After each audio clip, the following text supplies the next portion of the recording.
Good morning, dear esteemed viewer. Welcome to special edition right here at Kings TV, where we serve you with the latest happenings in our country. But first, the headlines.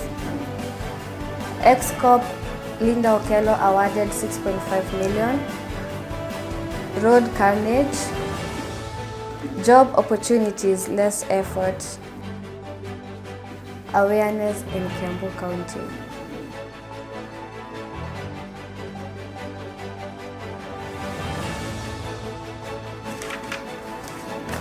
Many thanks for joining us. For more information, follow us on Facebook at Kings TV, YouTube, Kings Fraternity. Welcome to the broadcast. I am Carol Karemi. Drive and arrive safely, but many accidents tend to cut short the lives of many people, leaving them orphaned, widowed, and disabled. On 2nd August, along the Nairobi-Nakuru Highway in Kiambu County, 10 PSV's vehicles collided in Murangeti, leaving 6 people injured and 1 person dead. Harriet Nanchama explains more. Drive and arrive safely, but many accidents tend to cut short the lives of many people, leaving them orphaned, widowed, and disabled. On 2nd August, along the Nairobi-Nakuru Highway in Kiambu County, 10 PSV vehicles collided in Murangeti area, leaving 6 people injured and 1 person dead. The victims were rushed to the nearby hospital in Lari, Level 4 Sub-County Hospital in Rukuma. On 2nd June, at around 7:30 p.m., Githunguri kwa Michael Road, 5 people were confirmed dead after a matatu collided with a private vehicle. 3 people were in a critical condition and nursing serious injuries at Kiambu Level 5 Hospital and Ruiru Sub-County Hospital. Well, these are some of the deadliest accidents that have occurred within a span of 2 months. As it is observed, the reason for accidents include overspeeding, consumption of alcohol, distraction, stress, climate change, and poor roads. Apparently, road accidents can be prevented through developing right attitude towards driving, staying sober, wearing safety belt, limiting passengers, learning to embrace harsh weather conditions, and avoiding use of cell phones. Okay, my name is Zakaria Kinjogona Kimani. I'm a theory instructor at Petans Driving School. In Kenya, we all know that apart from training people how to overcome accidents, many people just cause accident because of ignorance. Because if you see, if the number of capacity people are supposed to be carrying the vehicle, all the drivers know that, but because of ignorance, accidents usually happen. You find people dying. Yeah. What the government can do, first of all, is to strictly put more measures which can make all drivers not only to amend issues pertaining training, but to put more strict cautions on our roads. Under my training, what I usually do, on my side I usually say I don't teach because a student has to pass for exams, but I teach because after all, once the student is acquired with the driving license, he has to know what to do on the road. The main purpose of us teaching theory is not only to make sure that the driver knows how to drive. No. Apart from driving, we have so many skills that a driver must know which can assist him or her to overcome anything pertaining accident. The issue about the alcohol, this assists to the advantage of alcohol. It assists to know the high concentration of alcohol which is on a human body, and actually the issue of alcohol has reduced a big impact of how drivers drive with when they are drunk. Kwa hivyo, on the side of alcohol, I support it because once they are checking about the high amount of alcohol which some of the drivers undertake, it assists us in knowing this person is not supposed to be on the road and is not supposed to be driving. Kwa majina anaitwa Brian Ochieng, driver wa Matara Sacco. Tunaenda na driver wenye atumii pombe, vitu zenye zinaweza fanya ajali, kitu kama pombe, bangi, hizo vitu za kuchanganyisha akili. Na kwanza tuna make sure tuko na driver ako keen na job tunafanya. Customer is the first priority. Tuna deal na customer. So customer chenye nataka ndo tunafanya. Kama gari kuna makelele, tunapunguza radio. Tunaambia driver punguza tafadhali. Na driver pia anafaa kuelewa. Anapunguza. Kama ni speed, naongea na driver napewa, hapana hiyo speed hapana. Punguza kidogo. Ma drivers plus conductors chenye tunafaa kujua ni customer ndio imetuleta kwa barabara. Na hapa tunabeba ma lives za watu. So we have to take care of them. Tunawapeleka place tunataka, tunawarudisha kwa amani na usalama. And then driver anafaa kuingia kazi bila pombe, bila madrugs zote na cause accident. Driver anafaa kuendesha gari. Si kushika simu na at the same time ana drive. Anafaa awe keen kwa barabara. Through construction of bumps and testing drivers' driving speed through Alcoblo, the government and NTSA have allocated traffic police officers in major roads. Kings TV, Harith Nyanchama, Kiambu. Kiambu is one of the many counties with many activities. Well, here is a brief history about Kiambu County with Mary Kihiu. Success and prosperity for everyone in a safe and a harmonious county is the mission that make Kiambu the best county in which to grow, live and work. Coffee and tea are the primary cash crops, but a wider diversity of fruits and vegetables are also produced, as well as milk and flowers. Most of employees in Kiambu are wage earners. Well, do you know where Kiambu started? Kiambu was set up in 1925 as Kiambu Native District Council, later changing to Kiambu African Native in 1958. It finally gained its official name rising from tribal raids conducted by Maasai, who often raided the village for livestock. Kiambu County headquarters is located in Kiambu Town. Kiambu County is the second most popular after Nairobi County. It borders Nairobi and Kajiado County to the south, Machakos to the east, Murang'a to the north and northeast, Nyandarua to the northwest, Nakuru to the west, and has a population of 2.5 million. The county is 40% rural and 60% urban. The Kikuyu are the most dominant tribe in the county. In the year 2007, Kiambu district was subdivided into two, Kiambu East and Kiambu West. Kings TV, Kehill, Mary.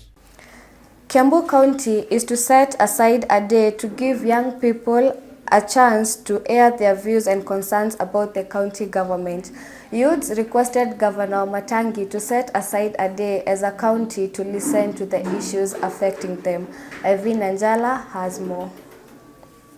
Kiambu County is certain to set aside a day to give young people a chance to air their views and concerns to the county government. Youth requested Governor Kimani Wamatangi to set aside a day as the county and listen to their issues affecting them. They made this request during the celebrations of International Youth Day held at the county government headquarters in Kiambu Town. Governor Wamatangi said there is need to have a serious conversation to deal with youth issues including unemployment and drugs, which is the main disaster among the Kiambu youth. Kings TV, Ivy Nanjala.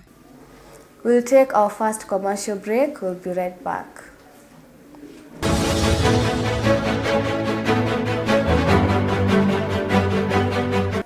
Welcome back. The High Court has awarded former police officer Linda Okello 6.5 million shillings in demands in a case where she sued the Nairobian for a photo that was published in 2014. She further explained that she was not given a chance to respond, leading her to quit the police force and relocating to the United States. Jennifer Njeri reports. The High Court has awarded former police officer Linda Okello shilling 6.5 million in damages in a case where she sued the Nairobian for a photo that was published in 2014. In a ruling dated August 17, Justice Asenath Ongeri ordered the Nairobian to pay Okello 6.5 million for defamation. Okello's photo at that time caused a stir on social media as Kenyans weighed in on her appropriateness of her dressing. She also became the subject of meme widely circulated online. Okello, as a result, sued the Police Inspector General Joseph Bonnet for wrongfully demotion. She claimed she was never given an opportunity to respond, so she had to take legal action. Okello has since quit the police force and relocated to the United States. Kings TV, Jennifer Njeri. The construction and expansion of the 17-kilometer Kiambu-Ruiru Road has created dozens of job opportunities that accommodated over 40 youths. Its completion has put a smiley face on Kiambu residents. Samuel Shege reports. The residents of Kiambu are excited in the completion of 17 kilometers road from Kiambu Police Station to Ruiru. The aim of the construction was to fix pothole and also expand the road. Up to its completion, the road created over 40 job opportunities and also fastened the rate of movement for vehicles which had a problem in traveling in and out of Kiambu. Drivers have put on a smiley face since their vehicles will have less punctures and hence reducing the maintenance cost. Reporting for Kings TV, I'm Samuel Chege. As a saying goes, an idle mind is the devil's workshop, while Kiambu is the leading county where young people waste their leisure time with unpleasant things. We'll get to see more with Carol Karemi. As a saying goes, an idle mind is the devil's workshop. Well, Kiambu is the leading county where young people waste their leisure time with unimportant things. Kiambu is a very busy and developing county with different job opportunities. Yet, through peer pressure, 75% of the youths involve themselves in drug abuse, school dropout, and stealing. Indeed, time wasted is never recovered. Kings TV, Carol Karemi. A few weeks ago, members of the parliament uploaded a motion on banning TikTok as it is encouraging immoral behavior to young children. President William Ruto conducted a meeting with the TikTok founder. Wawero has more on this.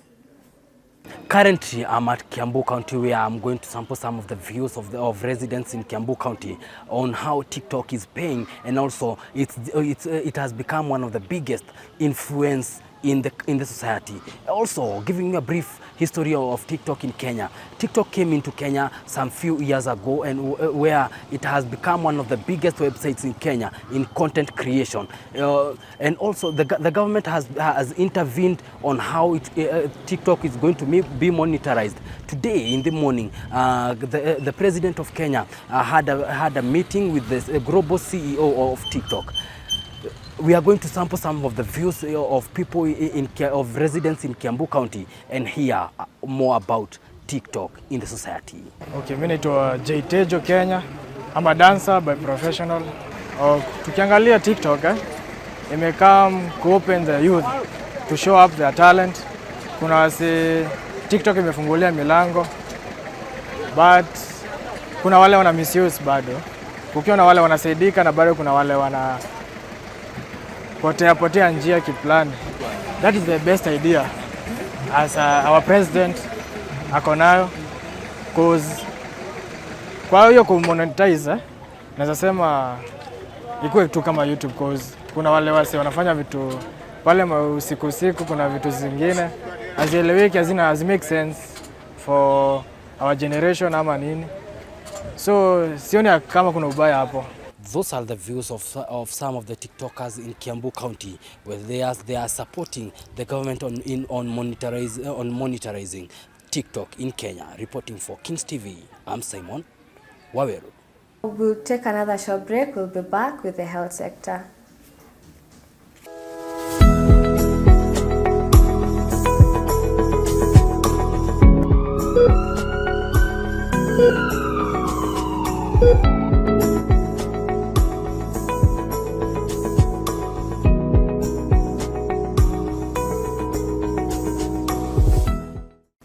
Well, today on Ask Your Doctor, we'll get to learn more on vaginal candidiasis. Let's take a look. Healthy is an outfit that looks different on everybody. Today's discussion will keep a tab on vaginal candidiasis. Vaginal candidiasis is an infection resulting from the outgrowth of yeast, a type of fungus on the genus Candida. It's also called vaginal yeast infection. The most common symptoms of vaginal yeast infection includes vaginal itching, vaginal soreness, pain or discomfort during intercourse or when urinating, vaginal discharge that is clumpy like cottage cheese, possibly smelly like yeast or bread, vaginal discharge that is watery. Is candidiasis a sexual transmitted disease or infection? Yes, yeast infection, the candidiasis are not sexually transmitted infection, but it is possible to pass yeast infection to your partner during sex, but here are numerous causes of vaginal candidiasis. Eating a diet high in refined carbohydrates, sugar or yeast, having uncontrolled diabetes, feeling stressed, tics, taking antibiotics, medicine that cause dry mouth or medicines that turn off healthy bacteria. One may ask, is the yeast infection preventable? Yeast infection is preventable through these ways. Wear cotton underwears. Yeast thrives in a dampy environment, so cotton which absorbs moisture as a smarter choice. Don't dodge. Dodging can upset the delicate balance of good bacteria. Change of dampy clothes. Use protection during the intercourse. How do I treat a vaginal yeast infection? Antifungal medication treat most vaginal yeast infection. Kings TV, Cynthia Nyambura.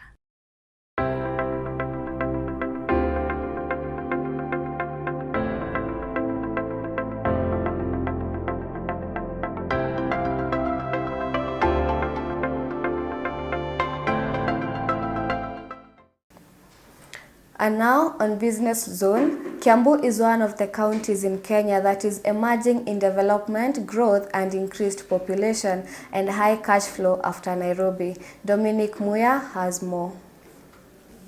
Kiambu is one of the counties in Kenya that is emerging in the area of development, growth, increased population, and high cash flow after Nairobi. Kenyans are opting to relocate from the capital city to Kiambu since it has low cost of living, not far from Nairobi, and also it has low congestion. After the presidential visit last week in the county, he promised more development of infrastructure, facilities, and will support the youths. Also, the county is not left behind in the construction of the 200,000 house unit that will create a massive employment for the youths without jobs. Statistics shows that in the coming days, Kiambu will be among the best generating revenue county since it has increased businesses and tourist attraction. Business Report, Kings TV. I am Muya Dominic. We'll take another short break. We'll be back with Sports Focus. Don't go too far.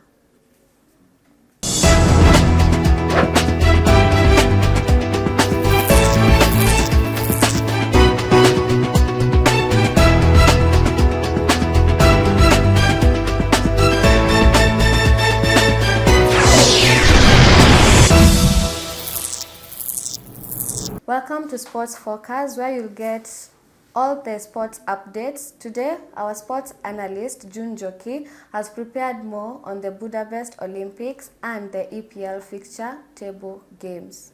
Run a mile with a smile. Sports is where all dreams, passion, love and determination turns hard work into gold. This is very evident in the World Athletics Championships that are taking place in Budapest, Hungary. Welcome to Sports Focus, where you get all the updates around the world of sports. The Budapest Games kicked off on the 19th of August and will end on the 27th of August. The motto being Witness the Wonder, and the organizers are the World Athletics and the Hungarian Athletics Association. 49 events will be taking place in the main venue, that is the National Athletic Center. The results of the Olympics in the side of the women's: Faith Kipyegon claimed the gold medal in 1500-meter race. Kipyegon, the triple world record holder, deployed her devastating finishing kick to stop the clock in 3 minutes and 54.87 seconds for her third global gold. Ethiopia's Deribe Welteji slotted in for the second place with 3 minutes and 55.87 seconds, taking home the silver medal, while Sifan Hassan came in the third place with 3 minutes 56 seconds on the clock, taking home the bronze medal. We switch over to the men's Olympics, whereby Josh Kerr from Britain took home the 1500-meter gold medal, leaving Jacob in the second place. Josh finished the race in 3 minutes 29.38 seconds, while Jacob finished with 3 minutes 29.65 seconds. The Women's World Cup finals took place on the 20th of August at Stadium Australia. Spain took home the championship after Olga Carmona scored a goal which led to their victory against England. We move on to the latest transfers this summer. Manchester City bid for Matthias Nunes as Bernardo Silva signs new contract. Nunes signed for Wolves just over 12 months ago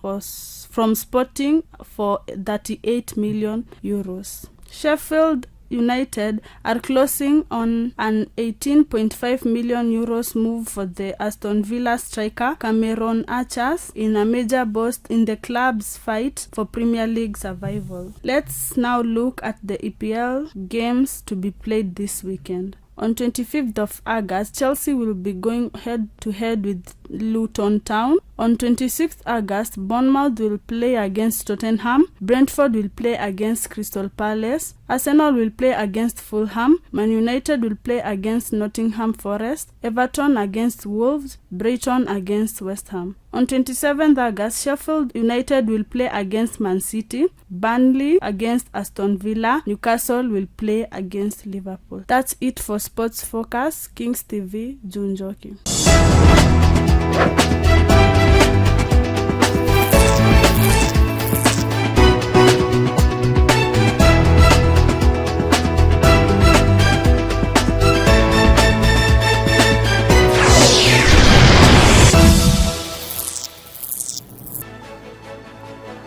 We have come to the end of our news broadcast, and remember, Kings TV is where news comes first.